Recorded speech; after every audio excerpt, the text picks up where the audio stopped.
America और भारत के बीच tariff war नए मोड़ पर आ पहुंचा है। राष्ट्रपति डोनाल्ड ट्रंप ने भारत पर अब तक का सबसे ऊंचा टैरिफ लगाकर रिश्तों में तल्खी पहले ही ला दी है। अब तो ट्रंप ने बाकी देशों से भी भारत पर भारी टैरिफ लगाने की बातें शुरू कर दी हैं। हाँ, ये अलग बात है कि इस बीच ट्रंप पीएम मोदी की तारीफ भी करते रहे हैं, लेकिन भारत के साथ जो ट्रंप कर रहे हैं उससे भारत के लोगों का मन जरूर खट्टा हुआ है। इस बीच नागपुर में राष्ट्रीय स्वयंसेवक संघ के प्रमुख मोहन भागवत ने टैरिफ को लेकर बड़ा बयान दिया है। भागवत ने इसे भारत के बढ़ते प्रभाव से दुनिया के डर का नतीजा बताया है। भागवत ने कहा कि दुनिया में लोगों को डर लगता है, भारत बड़ा होगा तो हमारा क्या होगा, तो लगाओ टैरिफ, डर लगता है उनको।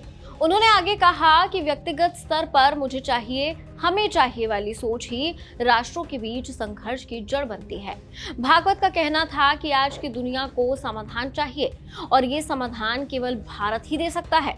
उन्होंने कहा कि भारत के लोग कठिन परिस्थितियों में भी खुश रहते हैं और समय आने पर परिस्थितियां बदलेंगे। उनका कहना था कि भारत अगर अपने आत्मबल और संस्कृति पर डटा रहा तो न केवल इस आर्थिक संकट से निकलेगा बल्कि दुनिया को नया रास्ता भी दिखाएगा। आपको बता दें, अमेरिका ने जुलाई 2025 में पहली बार भारत पर टैरिफ लगाया था, जो 1 अगस्त से प्रभावी हुआ था। इसका कारण बताया गया कि भारत अपने यहाँ ऊंचे टैरिफ लगाता है और व्यापार घाटा भी बढ़ रहा है।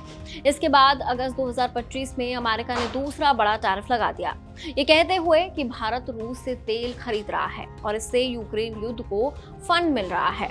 अब हालात ये हैं कि भारतीय निर्यात पर टैरिफ की दर 50% तक पहुंच चुकी है। ये अमेरिका द्वारा किसी भी बड़े व्यापारिक साझेदार पर लगाया गया अब तक का सबसे ऊंचा टैरिफ है। इन टैरिफ से भारतीय उद्योग, खासतौर पर टेक्सटाइल, स्टील और फार्मा सेक्टर बुरी तरह से प्रभावित हुए हैं। अमेरिका भारत का प्रमुख निर्यात बाजार है और टैरिफ के चलते वहां भारतीय सामान 30 से 40% तक महंगा हो गया है। कारोबारियों का कहना है कि इससे उनकी प्रतिस्पर्धा चीन, वियतनाम और मैक्सिको के मुकाबले कमजोर पड़ सकती है। ट्रंप के रिकॉर्ड टैरिफ ने भारत अमेरिका के व्यापारिक रिश्तों को सबसे कठिन दौर में ला खड़ा कर दिया है। हालांकि आरएसएस प्रमुख मोहन भागवत के बयान ने ये भी सोचने पर मजबूर कर दिया है कि क्या वाकई ये नए भारत की जीत है। अब देखना होगा कि भारत सरकार इस ट्रेड वॉर को कैसे संभालती है। क्या ये रिश्तों में स्थायी खटास बनेगा या भारत कूटनीति के जरिए इसका समाधान निकाल लेगा। फिलहाल इस रिपोर्ट में इतना ही। देखते रहिए एबीपी लाइव।